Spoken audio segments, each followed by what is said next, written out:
welcome to a Celtic State of Mind. I'm John Dykes, and today I am delighted on the Wednesday Bulletin to be getting a catch-up with Colin Watt and Brian Degning. There is so much to talk about. Before we came on there, Colin was talking about Ange Postecoglou, saying that he was one of the most important signings the club had made. So let's start off with Ange, actually, because it's a good point. And I says to you, Colin, can he play left back? Where did he play? Anybody know? He played in defence. I'm just looking him up here. I'm not sure which position in defence he played, but who knows? Maybe he could have played left back. I do think when you talk about the amount of signings we made, obviously we'll talk about the 12. You could probably extend that to 14, 15 as well with the boys that signed for the B team. But 12 signings in, and you count Ange as the 13th because I think he's going to have to get some work on with some of the players that's already at the club as well. He's got to try and integrate these players in. Bringing in 12 signings in the one window is going to be very difficult, but I think the early signs have been good, so he could be one of the most important of the signings this summer. You know, it's a great point, Colin, and we'll probably refer back to that broadcast you and I did in the pre-season when we were talking about the rebuild on a personnel level before we get to recruitment strategies and youth development and everything else. And we suggested back then, correct me if I'm wrong, that we would be bringing in 12 to 15 players. And it seemed astronomical to think that a side who had not long been 9 in a row champions and quadruple treble winners would have such a dearth of talent leaving, but it has happened and we have had the replacements. Brian, what do you reckon on the point Colin made that so far, looking at the transfers that we made kind of prior to the last 48 hours or so, it has been generally good? I mean, the only guy I think that we've failed to see the best of, and it's it's not his fault, it's due to fitness issues, is James McCarthy. I think he's maybe one of the players Colin's talking about. He will come to the fore. He'll need to come to the fore at some stage between now and January. Yeah, and I think probably like Joe Hart, what he'll bring to the squad and what he'll bring to training and stuff is a bit of character and a bit of experience, and that will help as well. So even though he's not playing now, he's probably a good addition to the squad in general. I think Urigidi's probably the other question mark. A few reports suggesting he's already slipping down the pecking order. He suddenly he's just come in, so that's interesting. But I think it's the signs are good in terms of squad integration, but 12 players in one window is hard, to get them to gel and stuff, and maybe that's why it's taken so long to get players in. Maybe it's been the case that I know Ange definitely has been making a point of making sure it's the right type of person as much as the right type of player. So maybe doing a bit of research, a bit of reconnaissance, talking to them. Maybe that's why these decisions have taken a bit longer. And if that's the case, then that makes it easier, in which case, brilliant. It doesn't seem as if we made any desperation signings, which is good.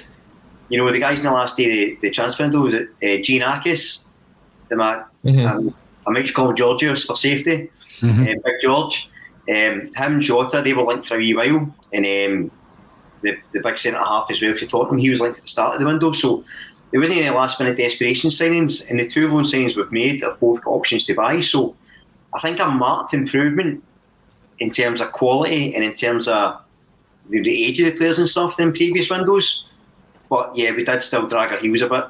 Yeah, we're going to have what they call a deep dive into the transfers, and I don't know why that got a snigger, but last couple of days obviously we've not really spoken about the new signings. We'll have a look at those that have arrived prior to that as well, but also some of the outgoings, some big players leaving the club, and like everybody else, you're refreshing the page, you're looking for news, you're seeing the farewell messages, you're then seeing Celtic players in new colours. We're going through the emotions of that. You're wondering if you're going to get the Benkovic, Roberts, Forster last minute loan deals. Thankfully we didn't. Colin, what do you think about this kind of last day chaos of the kind of transfer window? Is it something that you relish? Is it something you enjoy? I enjoy it, I do. I like seeing all the movement on the last day. And to be honest, what does annoy me is the fact that Celtic drag it out. I think everybody knew the likes of Jota and Jiakomakis was coming in, but it's the kind of waiting on this. The thing that was the most exciting was the last hour. When all the newspapers had told us that we were done, that was it, no more business. And then back into the fray comes Cameron Carter-Vickers. So, I mean, it went on so late. that if you look at the back page of the newspapers today, it tells you we only signed 2 players yesterday. Wow. Who still looks at the newspapers? That's the question. Exactly. So if you are only relying on newspapers, you'll maybe find out tomorrow that we actually signed 3. But yeah, we've caught everybody off guard. So yeah, that was good to see that we were still kind of getting in there to the last dying embers. I like the last day furrow. I'd like to see Celtic get involved in it more. I think there'll be some gems that come available on loan on the last day that you probably didn't have put into your consideration right up until that moment. You know, we'll talk, as I say, about all the new arrivals and the departures, but I think Catholic United's social media manager is earning their crust this morning, that's for sure. They've been selling it in merch. Badges. Brilliant, love it. We'll have a wee chat about that link as well. And also we'll be dipping into the comments section because we've got our viewers coming in all over the globe and using various different platforms, including Twitter, Facebook, LinkedIn, Twitch, and also YouTube. If you are watching on YouTube, get subscribing, because today we will announce the winner of August's prize, which is a platinum Fratelli's disc for their debut album, Costello Music. Beautiful memorabilia. It's a cracking album. Chelsea Dagger, of course, is a hit with Celtic fans, and there's a couple of Celtic fans in the band. But this was presented to John Fratelli. Don't ask me how I managed to get my hands on it, but it's here. And it's going to be given to one of our subscribers. Last month, or the month before last rather, was the Verve's Urban Hymns. And this month it will be a more Celtic-related prize that we'll be announcing later on today at some point on the socials. So thanks for getting involved. How do you think the transfer window went? Were you happy? Did we spend enough? Are we keeping our powder dry for January, for stage 2? The first question I'm going to ask before we get into the nitty-gritty of the individual players, and I'll come to you first, Colin. The 12 players, let's say 12. I know that you're including a couple of others who have come in. The business had to be done for some of the B team players as well. Mm-hmm. A lot of business done. It was difficult last season to integrate a group of players into the team. How difficult is it going to be to integrate 12 over the next few months leading up to January? I think especially with the amount that's arrived over the last week and a half, it will be difficult. I'm hoping that this international break helps us in the fact that these guys aren't going to be going away for their international teams like Jiakomakis, Jota, Scales, Juranovic. They'll be in and around Lennoxtown getting the chance to kind of settle themselves in. I know for a lot of last season, was it a Yeti that was staying in a hotel because of the way that the COVID scenario was. So we've got to use these sort of 10, 12 days to get the guys integrated into Scottish society. I mean, look at Kyogo. Kyogo is loving life in Scotland. You've seen him kicking about the West End of Glasgow. We've seen him in Braehead. He's getting all about. He's integrating himself. And I think the fact as well that a lot of these players that we're bringing in are slightly older as well. Like say Jiakomakis, 26. I think Juranovic is 26 as well. That for me suggests that because they've got that slightly more mature look on life, that they might find it a lot easier to integrate as opposed to bringing in guys that were in their sort of early 20s. It can be difficult being away from home for the first time. Yeah, you're right. Juranovic is 26, and you know there has been a right good mixture of experience when you think of Hart and McCarthy. Then that kind of established mid-20-year-old player who comes in with big pedigree like Juranovic, and then the kind of younger ones that we'll talk about as well, and Abada. And Jota, of course. So what about yourself? Any concerns with that, Brian? It's great. I mean, you know, this is the thing with the transfer window.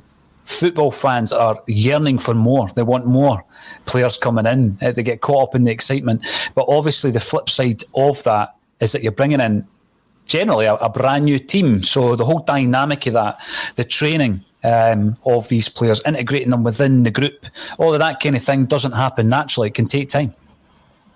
Yeah, I think it can, but I think evidence has shown so far that, you know, Angie's hit the ground running.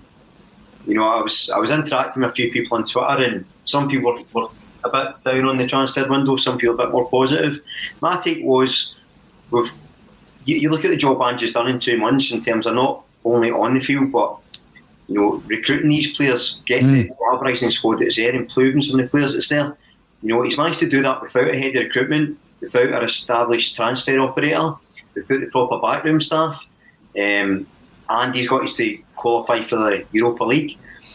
So evidence would suggest that, given how much he's done in the past 2 months and how quickly the squad has gelled thus far, I think integrating these other players in, I don't think it'd be too much of a task. And again, I think he's clever enough to have looked at the type of men they were, and to make that easier as well as an adjustment. And Colin's right, this international break's an ideal opportunity to get them in, and 10 to 12 straight days of training, playing, getting through their teammates. I think it's. I don't think it's quite as daunting a task as I might have expected. And I think if anyone can do it, it's the big fella, Big Ange. Yeah, fair dues. Now, we'll have a look at some of the comments coming in. Neil Doran, welcome to the show. You're watching on YouTube. If you haven't subscribed, click the button. And also your notifications, Colin. And you need to notify them of all new broadcasts. All round, it's been a positive window. Some good additions to the squad and a frantic finish to the window. Left back and midfield now need to be January priorities. We will talk about what else we need. Obviously, we're not going to get them in, or we're unlikely to get them in unless there's an issue with free agents or something arises with a free agent until January. And we'll talk about January and how we're going to actually tackle that as well. Because there's also Sean F coming in saying, underwhelmed with the transfer business. I think I was more underwhelmed with our January transfer business just past there. Midfield is a major concern going forward, especially with the intensity and style of play under Ange. An injury to Mcgregor or Kyogo, and we are in trouble. Well, I think there are some areas of the park that we're going to focus on in relation to where we still have some concerns. But let's have a wee chat about some of the arrivals. Cameron Carter-Vickers. So he was the late arrival. There's been a few occasions in the past, Colin, where we've had players coming in very, very late.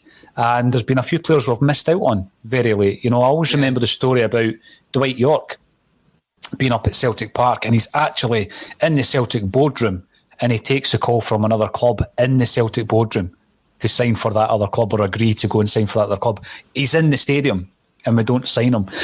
So there's all these stories, but obviously Cameron Carter-Vickers, he's coming on loan. I think one of the most important things, and Brian's already raised it, Colin, is that he's on loan to the end of the season, but we have that option to buy. There's far less kind of short-termism about business like that, isn't there, Colin? Yeah, definitely. And I think in the whole Dwight York scenario that you were discussing there, I think if you take a look at not only his football life but his personal life, the lack of commitment kind of runs through that. So that says a lot about him as a person. But going on to the idea of Carter-Vickers, the loan deal with the option to buy. Now, this is something we looked to do with Ayeti last season. And to be honest, if you'd signed him on loan last season, we wouldn't sign him this window. So you are getting almost the best of both worlds in that scenario, to the point of you're seeing what you can get out of the player, and if you're happy enough, then you've got that option to bring him in. Whereas if it doesn't go well, which, to be honest, with Celtic, quite a lot of our loan signings don't go well, then you've got that option to get rid of them, which is exactly what you want to see. Look, Cameron Carter-Vickers is one that I don't think exactly sets the heather alight amongst the Celtic fans. I think some are kind of big on him. He's 6'1", he's commanding, he's got international experience. He's played 130 games, but they've all been at championship level. A lot of kind of Spurs fans were not that fussed about him leaving the club. I still think he's got the ability to do a job for us, and I don't think he's going to be a first choice centre-back, which I think helps him too. I think when you look at it, when everyone's fully fit, Starfelt and Julian are probably your first choice centre-backs. But to have someone with his experience that you can bring on, because rotation in this squad is going to be massive this year. We look at it at the minute, we're playing with 14, 15 players. You look at the game on Sunday, we had 3 options really we could bring on from the bench. We can't keep going with such a small squad. We need these players to step up. The likes of this Rafe Rovers game in the Premier Sports Cup, and no disrespect to Rafe, but the likes of Kyogo, I don't want to see him anywhere near the squad for that game. Because if we pick up a couple of injuries, just like one of the comments said earlier, the strength and depth just isn't there. We have a very good starting 11 with maybe 4 or 5 backups, but after that, a couple of injuries and we could be in trouble. Yeah, and that I think is going to come back into our conversation. And not just the injuries though, Colin. You go into Angie's comments about Ralston, for example. Tony can't play 60 games a season, but there are players who we expect to play that level. And one of the biggest examples of that, of course, is Colin Mcgregor. Now, Brian, Colin's been talking there about the loan-to-buy option, which is a step in the right direction in terms of our recruitment. So too is the length of contracts we're getting them signed on as well. Are you being kind of like enthused by the different approach to bringing the players in? Yeah, I mean, I think it's funny because, weeks ago we were talking about the legacy issues and how we feel this transfer window is reflective of that in regards to the amount of time it's taking players to come in. I suppose now when you look at the optics slightly differently, when you consider that, yes, we've been smarter in terms of the loan with the option to buy. We're tying these guys into the 5-year deals, 4-year deals, whatever it is. And again, I think that's reflective of getting Joe Hart and James McCarthy in. The fact that they signed a few years each as well shows that their commitment. So again, I think it's the vibe is different and better. One of the issues I raised last time I was on was the amount of players. I expected more players to leave, if I'm honest. I expected Wally away. I expected Barkas away. I had question marks over Yeti. I expected guys like Urigidi probably to go out on loan. So that's interesting, but again, I think that's symptomatic of the fact we don't have a proper transfer/recruitment, manager, director in situ, and I think that is indicative of that. One of the things that's interesting about the squad depth we keep talking about, and it's one of the things that I suppose I feel strongly about, is one of the things I spoke about was youth development, getting younger players in, giving them a chance. Maybe he's seen enough in the younger players that he's got, that he feels he's got players that can fill these gaps. Maybe he thinks, well, I've got a kind of strong starting 11 with a few key players I can cover. I can subsidise that by giving some of these younger guys a chance and getting them in games. So, in an ideal world, you'd be signing 23 players in a transfer window. You want a whole new squad and a whole new thing to cover. But that's unrealistic. And if you're doing that and you're looking for that, a lot of Celtic fans wanted more players in. But if you're doing that, where's the pathway for these younger players to come through and get a chance? I mean, are you going to take that much? Are you going to eliminate 2 squads just to give the younger guys a chance? That seems unlikely to me. So what I'm hoping actually, and what I think's actually a positive, which could be seen as a negative, is guys like Montgomery. I think we see a lot of him this season, rotating with Taylor, and I think that's only a good thing. I think you're looking at Welsh and Starfelt, where you're starting line up the new. Carter Vickers is covers, and I think Dane Murray will be covered until Julian comes back. That's a good thing.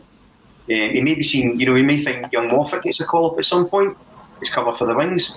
There may be enough that there's enough there that he sees that he thinks actually longer term these guys can come in and do a job. Maybe I don't need to spend another $5 million on a winger or a left back or another centre mid. Maybe there's enough there. And if we're going to be a club that brings through youth players and gets them game time, we can't also then buy in enough players that they're not going to get that chance. So I think they can only really judge this transfer window in 3, 4, 5 months' time. We've actually seen A, are we looking at other targets in January, or B, has there some youth started playing some first team games? Yeah, maybe a bit more of an indication of where we're actually at. I think the only thing to kind of say on that though, Brian, is the idea of having this B squad this year. Guys like Moffat we won't see until January. He can't make the step up now. He's technically not a Celtic player. So he'll decide in January if he needs to spend players or he's seen enough of the squad. So guys like Moffat and even I think Murray now's played enough games that they're technically not Celtic players, they're Celtic B players now. So I think we still got that issue though, that if you do pick up a couple of injuries, you can't really turn to these guys, which is sort of the benefits. We're seeing them play every single week, but we're not getting that opportunity to call them in if we need them. So I think that's why you've not seen the likes of Shaw or Urigidi or even guys like Connell go out on loan. I was actually surprised to even see someone like Scott Robertson go on loan, because he's been someone that's been on the bench consistently over the last couple of weeks. I don't know. I think we might regret that. I hope we've got a recall option on things like that. See, the thing with that, Colin, is I reckon that in years gone by, so many more players have gone out on loan but for the very reasons that you have described there. We've been a bit more cautious, haven't we? I was quite surprised, I've got to say, that when you look at the right back situation, that we allowed O'Connor to go out on a season-long loan, because just think, that's your kind of your backup option, isn't it? I know we've got Urhoghide in there. I know that Welsh can cover there. But a couple of injuries and you really are struggling. So we're kind of running with two established right backs at the moment, and the cover is coming in from two guys who are centre halves but who can also play right back. And I never like playing players out of position. I really don't. But no, that's a good point when you bring in the Celtic B. What I would say is this time last year we did the exact same broadcast, and we were foolish enough to ask the question, is this Celtic's best transfer window? And what we meant is, of modern times when transfer windows were a thing, obviously, you go back to the seasons in the late 90s even, whereby you could be buying players in throughout the season and they introduced the transfer window. Is this the best transfer window? Well, we've given it 12 months to consider that, Brian, and the big answer is no, it wasn't. But another thing about that is when you look at the loan players we brought in last year, how many of them really would you have turned into a buy option, Colin? So, you think about some of the loans in the past, like Powell Brozek, for example, coming in. You would never have signed him in a million years. But, we went ahead and we bought a Yeti rather than brought him in on loan. So I think the cautious approach is absolutely fine. And I don't look upon it as a short-term option if we have that option to buy. And centre-half, here's the question. We brought in, over the piece, we've brought in Urhoghide, who can play there. We've brought in Cameron Carter-Vickers and also Liam Scales, who is a centre-half, but he can also play on the left-hand side. Was the centre-half going into the last 48 hours for you, Colin? Was that the priority position? Yeah, definitely. I think we said this last year. We still need somewhere around 4 to 5 centre-halves to get through a season, especially when one of them has been injured longer than what he's been playing, in Chris Julian.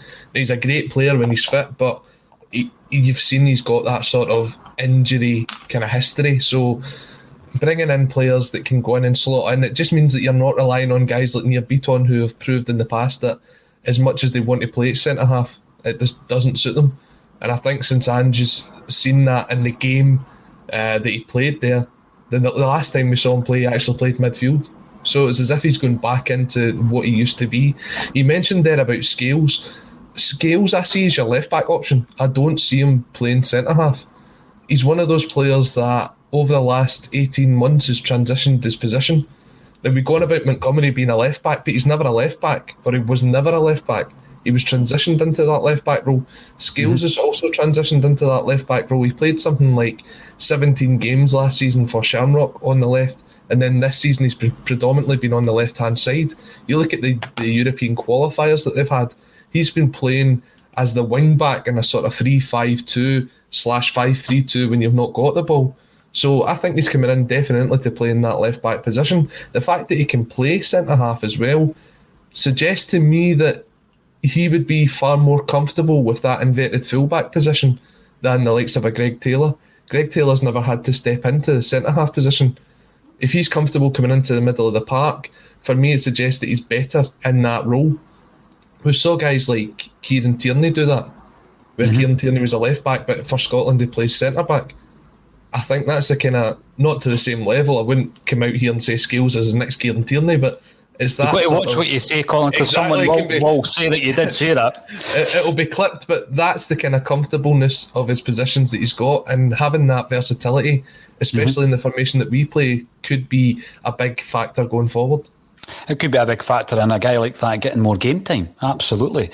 The Shamrock Rovers fans, by the way, did contact us and say never call our club Shamrock ever again. So I don't know if there's another Shamrock team, you know what I mean, Shamrock City, and you've just dropped a Stevie Gerrard there by referring to them like Dundee when it's Dundee United. But there you go. You're learning all the time. And indeed, we will talk about Liam, but when we look at our new signing coming in from Spurs, or second signing coming in from Spurs, like you say, Colin, most of his football has been played at loan clubs. So, you know, he's been out there to 7. This is his 7th loan deal. And in that time for the loan clubs, he's played something like 125 games, 5 appearances for Spurs, generally used in cup games. When I look at a player like that, and I think the same, and this isn't again me saying we should sign Paddy Roberts, but there are players out there who just get bounced from loan club to loan club, and there comes a point where you think, that player needs a home. He needs a bit of stability in order to progress as a footballer, not just fill his bank balance and everything else, but to progress as a player. He needs a home and he needs that stability. With the fact that we've got him in on loan with the clause to buy him, Brian, do you think that this could be a move that turns permanent for a player? That, I like the look of him, I've got to say. I know that he's a big commanding centre-half, as Colin says, but he does like to play with the ball at his feet. He has got that nature about him that you hope would allow him to fit into Angie's system. Yeah, I think so. And I don't know much about the boy in terms of, I've seen some footage, but I've not followed his career, so I don't know. But you'd like to think that the loan with the option to buy, he's probably looking at this stage to have somewhere settled.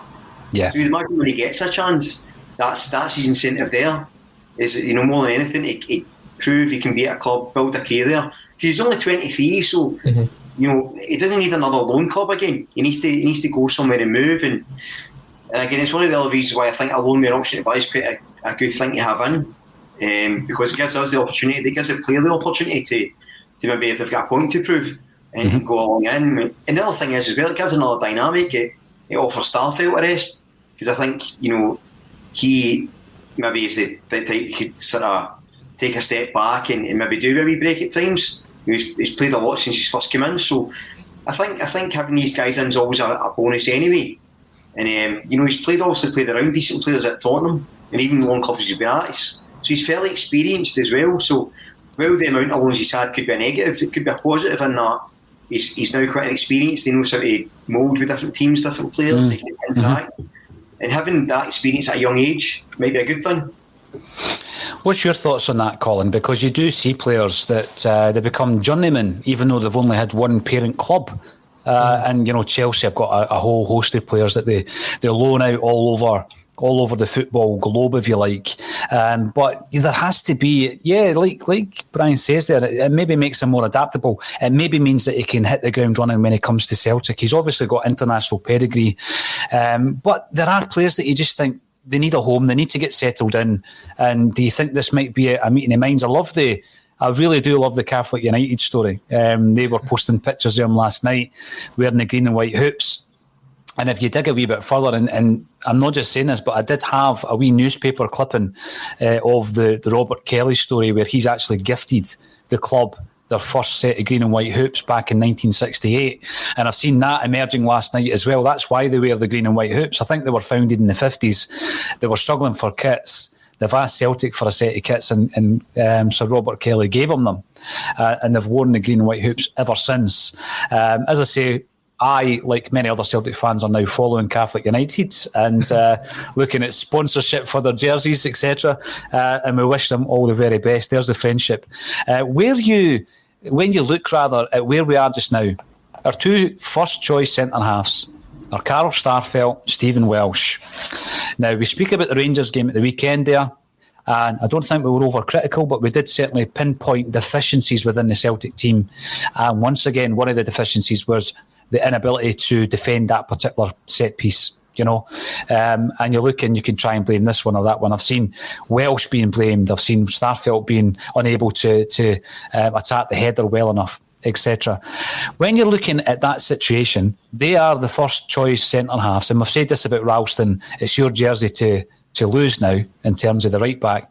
Is it the same for Welsh and Starfelt, or can you see our new centre-half being thrown in very much like what Starfelt was at Tynecastle, Colin? We've got Ross County coming up on the 11th. How do you think Ange will play this one? I don't think it would be fair to both either Welsh or Starfelt if Cameron Vickers was to come in and take the jersey right away. I don't think they've been to the point where you're saying we're just doing this because it's the only options we've got. I do think that the two of them have played fairly well. Carter Vickers, he'll have to fight for the jersey, but having that competition is a good thing for the squad. It is a good thing. The thing that I was looking at with Carter Vickers is on transfer deadline day yesterday, it was between us and Newcastle for him, and right. Newcastle were going to buy him permanently. They had a bid rejected of just under £2 million. And then Carter Vickers extended his contract for another 12 years, probably 12 years. Jim McLean, Dundee United. 12 months. which means that he's got 2 years left on his deal, which is why we've put the idea in that we've got the option to buy at the end of that. Otherwise, there would be no point in having the option to buy because he'd be out of contract in the summer anyway. It's going to be interesting to see where he fits in, but in the same sense, I'm wondering when Juranovic comes in as well, because at the minute, would you drop Anthony Ralston? He's been playing well. No, I wouldn't. The competition for places is something which we haven't had at the start of the season. As Anne said, we were playing X, Y, and Z because there was no one else to play. Sure. So bringing these guys in is a sign of strength. Could we have went even further? Most likely. First steps, early steps. Yeah. So we brought in 4 centre halves, Urugide and Starfelt, and also I know that you're saying Liam's Scales might be utilised on the left-hand side, Colin, but he's centre half as well, and of course our new arrival in Carter Vickers. And I think the big thing that I'll take for that as well, Brian, is that that removes the need to play somebody like Nearbeat on out of position. I mean, how many seasons have we had to do that? Where do you think that he fits in? It's a good point Colin makes, right? You bring in Juranovic, and I thought he played pretty well. That was one of the positives I took against Rangers. Out of position. There was a moment where he brought that ball down out the air. It was just sublime. He's out of position. I thought he played very, very well as a debut. Didn't look overwhelmed in the slightest. And you're thinking if he can play the same way in his preferred position, and you would expect that he can, he's going to be playing a fair chunk of the games. But it does seem pretty unfair to drop Ralston for Juranovic at the moment, or to drop Welsh for Carter Vickers coming in. Is he going to? Because let's be honest, he's done it. He done it with Starfelt when he came in, just threw him right into the team against Hearts. Do you think he'll do it again with Juranovic and also with Carter Vickers, Brian? I think if we see him, it'll probably be a rotational thing. I suspect that, given the level of intensity he likes the team to play at, he's shown already where he's got the chance, he will chop and change. So I don't think it's a case of, if Ralston gets dropped for Ross County game, it's because he's playing poorly or because Juranovic is better. I think it could be the case he's just giving him a rest. Yeah. He wants to try something new out. One of the things we talk about as well, and it's something that I've been keen to try and get across, is Angie's system, the high press, the game intensity, the attacking mindedness, etc. That's different for Angie's tactics. So you could find he might switch up again and play 3 centre backs. And, he might change about, play a 3-4-3, which he's done sometimes in his previous career. So you may find some of these players like Scales comes in as the left of a back 3 at times. You may find he plays a 2, Kyogo and Big Georgios up front. So just because he might change tactics doesn't mean he's going to change the system. You could find that actually he'll adapt and rotate like that, like the way Brendan Rodgers used to do. He used to switch between a back 3 and the 4-2-3-1, etc. I think Ange might do the same. So you may find that guys like Skills are coming in to play, a very specific position for a very specific role within that squad. We simply don't know yet. But that's kind of exciting, right? Because we don't know what squad's going to be. We don't know how the team's going to line up. Whereas, this time last year, we could name the team in our sleep because it never changed and it was turgid to watch. So it's a really good position we're in now, where we can actually maybe chop and change and surprise a few things, and I think that's going to be key for Ange. So I don't think it's as much of, Carter Vickers is in, so Welsh is dropped. I think it's the case that he'll start to rotate, and you may find there's different partnerships he builds throughout the team and just lets it flow. Because you've been looking at the start of the season, Rogic, Turnbull and Mcgregor, one of the partnership you thought you would see, but it sort of yielded our best results so far. And then that changed at the weekend, and it's changed before, and I'm sure it'll change again. Yeah, absolutely. The thing as well with that, Paul, is if you ask Celtic fans who they wanted to drop at the minute between Starfelt and Welsh, I think it would be leaning more towards Starfelt being the one to come out the team. I think a lot of people have been impressed with the way that Stephen Welsh has played. So we're saying there, would he come in to replace Stephen Welsh? I think Stephen Welsh has got that jersey. It's up to the players coming back in to kind of get it back off him. I'm not saying that Starfelt's had a poor start. We've seen the worst of Starfelt, but we've also seen some of the good that he's got as well. See, any time the ball comes across, he's the one that's there heading it clear. And I think certainly in the second half against Alkmaar, he was one of the better players. it's just getting that consistency out of him as well. I don't think he looks very comfortable with the ball at his feet, as we saw on Sunday when he tried to do that Ayer type run over the halfway line and then get a nosebleed. But he's growing into the role. He's going to take time to settle. But if you had to pick one to drop right now, I think most fans would lean towards Stafford over Welsh. We shall see. We shall see. Now, I'm going to cover two players in one. One player that came in, one player that left, because there are so many comments coming in and I want to bring up as many as we possibly can. It's Noel Doran again. Shane Christie couldn't be convinced to stay on as he seemed to be buying into the system, especially given he has transferred to what is clearly a step down in club. I think that one of the interesting things I was saying last night is, if you look at Ayer and Christie and Edouard, regardless of where they've gone, the clubs that they've gone to weren't really the clubs they were linked to maybe a year ago. We were hearing links to AC Milan in relation to Ayer, or Arsenal or Leicester in relation to Eddie, and maybe Southampton for Christie. They've not gone to those clubs, but they have got big money moves. Two of them have anyway, and Christie's gone, and you're basically taking what you can at this stage. What will be interesting though is to look at their next three moves. Ayer, Christie, and also Eddie, and how much that's going to cost their next clubs. I think that's going to be very interesting. And both the three of them are at an age where there's going to be another big transfer should they perform for their current clubs. And you will be looking at it, and it'll be mind-boggling figures. Throw Tierney into the mix as well when he gets a move from Arsenal, and you just hope that we've got good sell-on clauses as well, Colin. This is one of the big things that came in with regards to Jack Hendry, and we've spoken to death about Jack Hendry and how the club were in a situation and it was a legacy issue, etc. But you do hope that there was a sell-on clause in that deal if he's then moved for big money to Bruges. If we're bringing in loans to buy, we're getting longer term contracts. You do hope also, Colin, that we're getting those sell-on clauses into the deals as well. It does sound as if there was one for Jack Hendry. I think someone mentioned it was just under £1 million that Celtic got as part of that deal. So you put that on top of what they got best part of £2.5 million for Jack Hendry, which, considering he didn't want to be at the club, he had the option to come back and try and fit his way back in. He was desperate to leave. It's a good bit of business overall. Yeah, I think if there was, and you bring in a wee bit more, then it takes the sting out of it a little bit. And we will talk about the coffers and the fact that they are still bulging, actually, and how that's going to put us into a good position come January, because the likelihood is we will have to go back into the transfer market then. But on the subject to Christie, let's talk about Ryan Christie and also our new signing, Jota, who is a 22-year-old left winger. But he can play left, right and centre, very much like Ryan Christie. He can actually play any of the positions that we've seen Christie playing in. So he's got 55 Portuguese underage caps coming in from Benfica. Once again, loan with a buy option. This is his second loan deal. I'm looking at him and I'm thinking, is he almost like for like Ryan Christie replacement, Brian? From what I've seen, he's got a lot of the qualities that Christie possessed as well.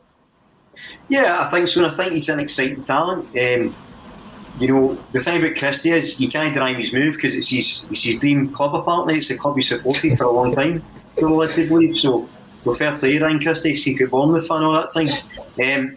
So fair play to him. But yeah, I think it's a good move. It's a good replacement, and I think what you might find is, we've spoken for it a few times, if you get a front three, say, of Abada, Hugo and now Jota, that'll rotate and swing and move around, and it gives that fluidity. And I'm really anxious to see him play, actually, because he seems quite an exciting player, and excited to see how that goes. So yeah, I think it's a solid replacement for Christie.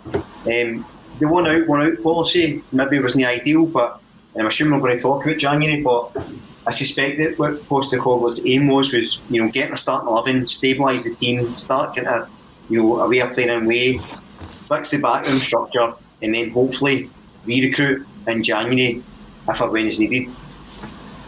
There's a lot of messages coming in about Jota and his phenomenal mane of hair as well. We never did replace Stuart Armstrong's hair, but I think there is no doubt we have now, to be honest with you. When you look at a player like that, exciting young talent, Colin, and a lot of people are saying that he looks brilliant until his final ball. So hopefully, if that is the case, Ange can coach that into him as well, because he does look to have just about all the attributes to be a very, very good player for Celtic. Yeah, definitely. When you look at Lionel Abada, who's the other one that's come in on the sort of wings, I think Abada still has to work on his final ball as well, but both of them are at that young age that is something that they can work on. YouTube clips and Twitter clips only show you the best of players, but even some of the stuff that you've seen from Jota so far, it's the close control, it's the playing across the whole of the front line. He's a left winger to trade, but it's his right foot that he uses predominantly. So you're going to see him coming in, linking up with Kyogo, playing the passes through. What for me, the big thing about that is you're taking Kyogo away from the left-hand side, which I think was one of the things on Sunday where he was wasted. He was wasted out there on the left-hand side because he's not one who looks if he's going to take on 3 or 4 players and beat them. He's one that wants to link up the play and get the run in behind. He's not. You saw he was up against Balogun, who isn't the most natural right back, but Balogun had a very comfortable game against him because he didn't want to try and knock it by him. He didn't want to try and take him on. He was looking to cut inside and he was looking to play the pass. In this sense, you've got a natural winger in Jota who his first instinct is to get by someone. His first instinct is to try and play that pass through. So it gives us another option on the left side. Looking at it though, if Ryan Christie wasn't going to move, you would have had both him and Jota. But the fact that Christie's gone as well, if Jota doesn't hit the ground running, we've got to hope that Mikey Johnson comes back in and plays there.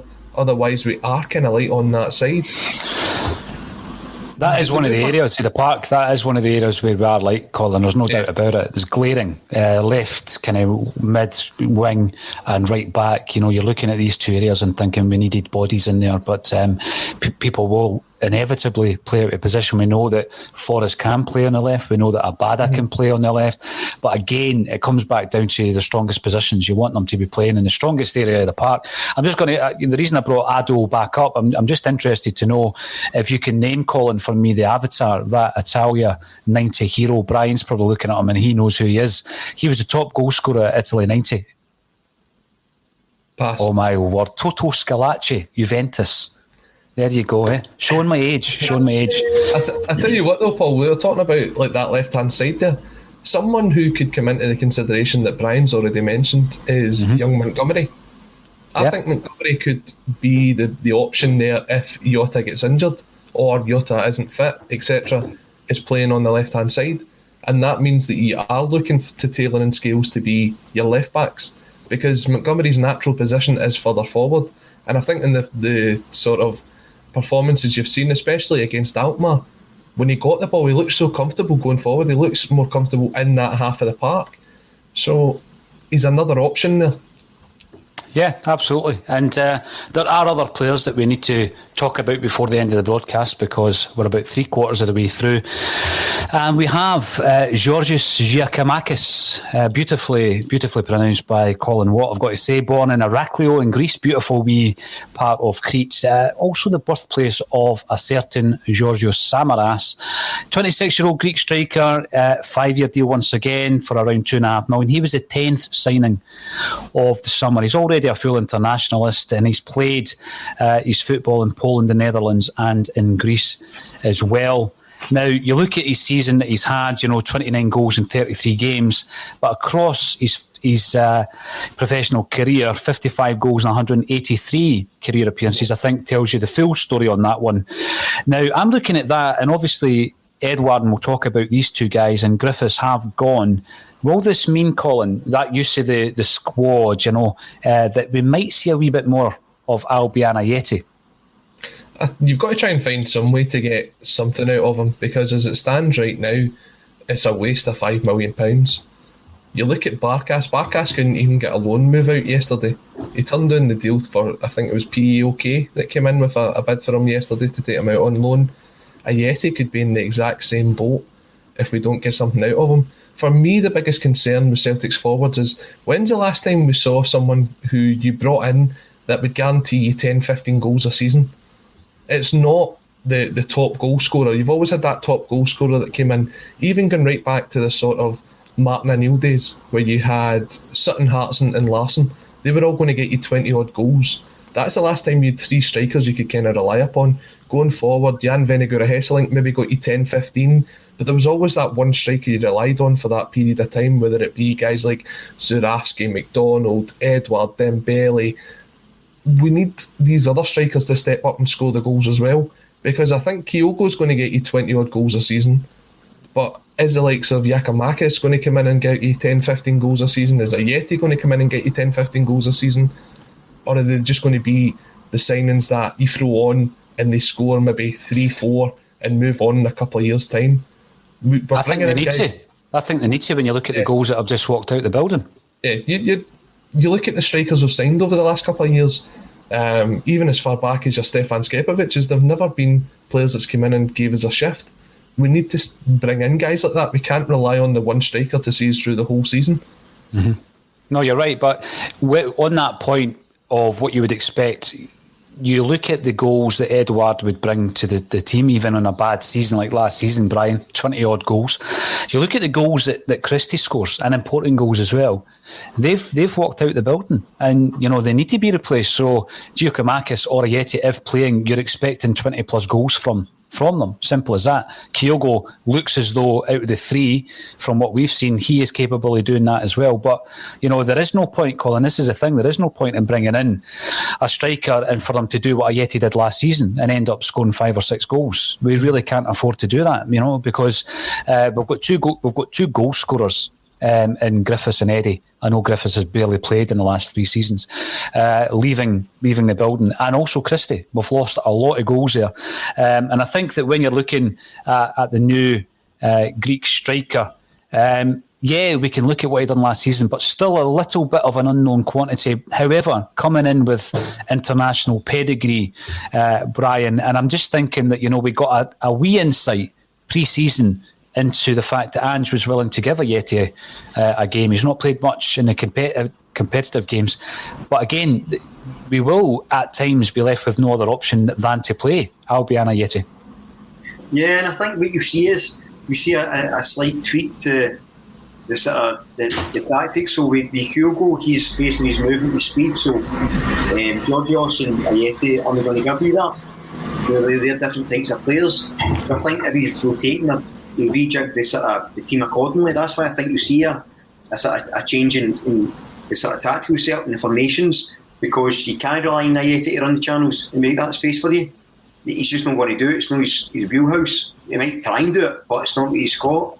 So I think you see, he shifts in that. And I'm quite excited to see that as well. I think it'd be good to get a change of dynamic, because what you don't want to play is, although you want to play the same way all the time, you don't want to also play the same formation. You want to have a different dynamic to it, because if you're an opposition team, you're going to quickly learn how to try and deal with Kyogo, how to deal with Bada, how to deal with, say, Forrest on the left. Yeah. We're suddenly then faced with Georgios and Ayeti as a front two. We go, we didn't expect this. You're still having that inverted full-back high press. So I think there are going to be a few surprises over the next weeks and months.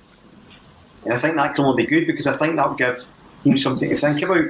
Because we said before, I'm a big defender at Ange Ball, but it's you know where the weaknesses are, you know what to target.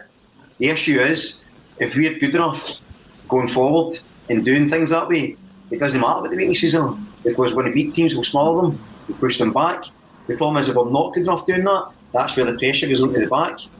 So that's why I think you start to see these differences.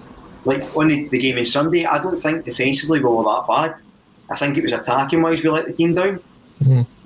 I think if we'd been better as attack, with so much possession, it was 66%. I think we'd one less shot and goal than them. So that shows to me that the attack wasn't good enough. Mm-hmm. We did only 4 shots on target the whole game. When we could beat the 4-1 game, I think 8-9. So that shows me defence. It was a better defensive display, and it was a poorer attacking display. So I think that the way Ange is going to play depends on how much we attack and how strongly we are in that department. And that's where I think you see a switch of sort of styles, I suppose, and personnel to sort of capitalise on that and stop it being as predictable. because I say that the system itself is predictable. What about wins? It doesn't matter. You're seeing with Brendan Rodgers set up, you know what he was going to do? He was going to control possession and trying to attack. So you should defend that, but it's whether you're good enough to defend against that. Now, most teams in Scotland won't be, but if we go up in Europe, they will be. And that's where we need to just keep practicing, keep trying to get better. And that's why I think the change of dynamic up front will benefit us. Aye, I think so. And let's not forget, we're talking about goals. Abada is a massive goal threat. I think he was one of the reasons, from an offensive perspective, Brian, that we didn't capitalise, because the game passed them by. And I wasn't being overcritical when I said that. I appreciate the age of the player, but obviously he really has impressed domestically and in Europe. And I just think that he was a big disappointment for me in his first game against Rangers, and hopefully he can make up for that in the next fixture. Colin, loads more to talk about, but Brian suggested there that we might get a few surprises, and that's part of the enjoyment of this. Who do you reckon from the 12 that have come in might surprise us, might end up being that that nugget, that hidden gem? I think Scales is the one. I think because he's almost an unknown, he's coming in with a very kind of low transfer fee. He's got the chance to step up. I would say when you look at Shamrock Rovers, and I'll call them Shamrock Rovers not to offend anybody, if you were to put them in the Scottish League, they would be challenging for the top 6. And that's the kind of players that we look to target. I mean, the comment section was going a bit wild earlier, but guys like Ali McCann making that move to Preston last night for £1 million, that's something that Celtic could have been completely all over. We've been speaking about guys like Lewis Ferguson, Martin Boyle, Calvin Ramsey. There's been plenty of players over the period in Scotland that we should have been targeting or could have brought in. So having someone like Scales, who I think if you brought Shamrock over would be a top 6 Scottish side, suggests that that's the kind of level you're bringing in. As you said yourself, you've not had the chance to see him play, but he's played at a European level for Shamrock against teams that we would come up against in qualifiers. I think he's ready to make that step up there and be the surprise package. It's a low fee. It's always the ones that you expect the least from that you end up getting the most out of. What about yourself, Brian? Say sorry to Shamrock Rovers fans there. Apology. I'm going to have to get it on a ticker tape. Absolutely. Yeah. I don't know, it's hard to say. You would assume probably Scales would be the right one because we don't know anything about him. We've not really seen him. And I think, in typical, supporter fashion, we're already sort of writing him off, aren't we? Because we don't know him. So Scales, we're just signing him for the sake of it. So I think if he comes in, the expectations are fairly low for him. So whatever he comes in and does, as long as it's not bad, is thereby, relatively speaking, good. It's going to be... The thing about it is, you're expecting so much from Jota, from Georgios coming in. McCarthy's one I think will be interesting. He's got a big reputation, but he's not been starting yet. I think you could see that actually, say something does happen to Calmac and he gets injured and McCarthy comes in, you could see a real steal in that midfield, because I think that's something that we missed on Sunday, and I think we missed against Alkmaar. We don't have a physical presence. As much as we're good on the ball and we're aggressive and we're strong, we're no strong in the physical sense. We're no robust. That's why I'd like to see more like guys like Shaw playing. If he gets a chance, I know Colin was saying he's in the Celtic B squad, but longer term, guys like that, McCarthy coming in. So I think that could be a surprise when he comes in. It just gives a bit more robustness that we're lacking at the moment. Have we been playing Shaw in the cup games rather than the league games, Colin? Yeah, we have been, yeah. A couple of wee points then, because we could go on and on about this. There's been so much happening. Lee Griffiths has left the building. He was the subject of loads of discussions on a Celtic State of Mind, and most of the contributors didn't want him to sign a new deal in the first place, but we gave him that final chance. And even to the very last moment, Colin, it looked to me as though Griffiths can't help himself. He releases the news of the signing before the two clubs involved. He announces it on his own social media. He just can't take a telling. He's one of these kids that just can't take a telling. That's what he reminds me of. Unprofessional to the end, I would suggest. He's going to do all right, I think, with Dundee. But are you glad that we've managed to offload him? Because there was always that sideshow with Lee Griffiths, wasn't there? Yeah, it's one thing that we didn't need going ahead in this season is the the attraction that isn't on the park. All of his problems seem to come off the park, and he's away to Dundee. The fact that it's a loan deal probably suits us as well, because we don't have that thing of what if he plays against us, what if he scores against us. We don't have to worry about that because that's part of the loan contract. It sees it out to the rest of his contract, and we can move on knowing that his Celtic career's over. Look, of all the players that left over the last 3 months that the transfer window was open, I don't think there was anybody that we weren't really surprised left the building. There was some that were surprised that stayed, but I don't think there was anybody really that were surprised that left.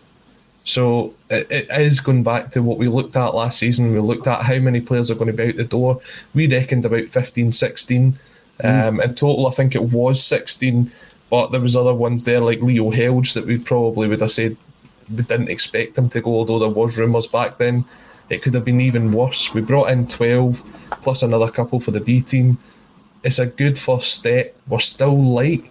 I wouldn't be surprised if we dipped into the free agency market. But overall, it's been okay so far. You know, when we're looking at that, and I mentioned Griffiths, Brian, as I say, we've spoken to death about Lee Griffiths, and, you know, it was himself, Bolingoli and Barkas, really, that I wanted to leave the club, simply for the fact that they're not contributing. They're on decent wages, you know, they have bags of experience, they're not contributing, you know, Champions League experience, international experience, and they're just not contributing. So move them on. But we are left with Bolingoli and Barkas. But good to see Griffiths away. I was kind of surprised, and I said this at the beginning of the show, that we allowed O'Connor to go on another year-long loan, because all joking aside, Colin and I have a wee debate now and again about the right-back position, but I think that it's left us a bit light at the right-back area. So unless we've maybe got one or two other free agents in mind who can fill that position, I'm a bit concerned about that position, I've got to say. I need to talk about two final things before we go, because we haven't laboured. We've been speaking more about those coming in. So let's talk about Ryan Christie. Do you think, Brian, he was the one that got away? He was the one that showed enough in the short space of time since Ange came in that he could have played a big part in Ange's system? Or are you just thinking, you know what, he's only playing that way? Because I've seen a lot of this on Twitter. I don't necessarily agree with it. He was only playing that way to get the move. I think that his performance has improved due to the system that we were playing, and the fact that he was playing under a new manager. What's your take on it? My first thoughts, just in terms of players out, I think Griffith going to Dundee he's just made that team a spectacularly good-looking humans, isn't he? Between him and Paul McGowan and Big Charlie Adam, they're certainly going to win the prize for best looking squad of the year. I'll tell you what, I wouldn't go on a night out with them, and it's not to do with the way they look. Imagine going on a night out with him and Cummins. Oh no, all they need now is Anthony Stokes up front. Anyway, yeah. Well, Christie, look, there's two ways of looking at it. So I thought his attitude was really good so far this season. I thought he played really well. I thought his attitude, you know, you saw his reaction after the game when we get through against Alkmaar. Yeah. But, and this is where the but is, he also said that, you know, if he wants to go here as well, let him go just now.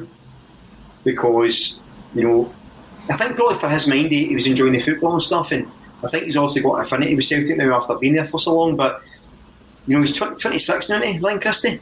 Mm-hmm. So if he's going to get a move, it probably had to be now, didn't it, really? So I think he was going to move on regardless, realistically. I don't think Celtic could have done would have kept him. I think they gave him plenty of game time. I think Postecoglou made a real gesture, giving him the captain's armband. I think he probably just had his mind up he was going to go. And do you know what? He's at least, if he'd have left at the start of the transfer window, I think he'd have left under a cloud, same with Edward. I think he'd have been remembered negatively. But I think he's shown enough to remind you some of the good times. And I know he certainly leaves with my best wishes, as did Big Eddie. Furious, by the way, at that Crystal Palace ad, we him in the record show. I actually thought he was going to ask him studio at the time. We were in the pictures. I mean, he's making a cameo on the show. He's coming on as a guest, but bit snide of Crystal Palace to steal that from us. I'm not really happy with that. But in all seriousness, big threat to Big Eddie. A lot of good memories, particularly the 3-2 game at Ibrox, where we were down to 10 men. You know, I hope he's a really good career. I suspect him and Ayer will be the ones that have got the bigger club moves and bigger careers than Christie, if I'm honest. And that's no disrespect to him, but I just feel like in a championship, he gets to be there for 3 years. He's 29. Is he going to get a Premier League club move at that time? I'm not sure. But yeah, leave him our best wishes, and we move forward and hopefully a brighter future. I was actually quite impressed with that video. Don't know when he filmed it, but obviously it's been a quick edit, and I was looking at it from a social media perspective, thinking, I've got to admit that was pretty good. It wasn't as quick as the Photoshop that Celtic managed to turn around on Cameron Carter-Vickers, because they had the picture and everything ready to go within about the space of 15-20 minutes. How many of them have been done and we've not posted them, Colin? How many of those players have been done and we've not posted them? I want to ask you though, before you say, Colin, you probably were one of the biggest critics, and that's not a criticism of Ryan Christie last season. What's your thoughts? Do you think that we've seen enough signs, or do you think it was best for all involved for him to go now? I mean, I was surprised at the fee that's been discussed for him. If you read the papers, it's about 1 to 1.5. Sky were reporting 2.5 yesterday. If you got anything like that for someone that's only got 6 months left on his deal, I think it's a good deal overall. For me, with Ryan Christie, he was so hot and cold, it was ridiculous. You couldn't get a consistent run of form out of him, and his heart just wasn't in it. The fact that he's made the move to Bournemouth, now as Brian said, it might have been his childhood club apparently, but I think it might only be him and Harry Redknapp that have ever supported Bournemouth from a youngster. He's seen the first opportunity to go and he's taken it. For me, a move to Bournemouth, it's not going to get him into the Premier League. I don't see Bournemouth going up this season. If you stay in the Championship long enough, you just become a journeyman down there. He's already 26. For me, it's a step down for him going from Celtic to Bournemouth. If he'd signed another 12-year extension, what is it with these 12-year extensions? Jim McLean is having a say in here. If he'd signed another 12-month extension, and he had looked as if he was stepping in to the way that Ange wants to play, he's getting another crack at the Europa League. Maybe a team of a better level would have stepped in to take him in January or in the summer. It's just, that was his only option out, and he's taken it for me. Mm-hmm. Mm-hmm. Now, before I go, a couple of wee things from Axom. We appreciate everybody that tunes in. We've been well over 1,500 on a live basis, and we'll get loads more once it settles down on all the various platforms. And we thank you all for your support. And we are going to ask you, I'm just going to change the background from our official sponsor, the Celtic Way, to show that we do already have a couple of nominations on the board from 2018 and 2020. Due to the content that we produce, you can add another 3 on there. We're up for 3 different awards this year, so that's a total of 5. Some of us will be going down to London for the award ceremony, and we will be sharing on social media how you can help us get into the kind of position where we go down there with a wee bit of confidence. If you enjoy what you've seen over the last year or even 4 years since it was a kitchen table podcast right through to where we've managed to get our own studio and go out on a daily basis, then we really would appreciate your views. The big one for me is the charitable award, because I think if we win that, we're winning it on behalf of the Celtic community who were part of that weekend, and that involved a lot of different podcasts and also everybody who donated to the final amount of 27 grand, which is what Celtic's all about, isn't it? So that is a Celtic State of Mind. So we will be showing you and telling you rather how to vote in relation to that. Another thing I would say is loads of prizes given away on a monthly and sometimes weekly basis. All you do, subscribe on YouTube, get the notifications on. We come out every single day, 12:30, and every match day. And there's loads of other content. So next week you will be able to see our sit-down interview on a 1-to-1 level with Paul McQuaid, the author of the new Johnny Doyle book. That will be out next week on the Axom Retrospective. Thanks everybody for joining us. We really do appreciate it, and thanks for all your comments. But also thank you to Colin Watton and Brian Degning for joining me on A Celtic State of Mind.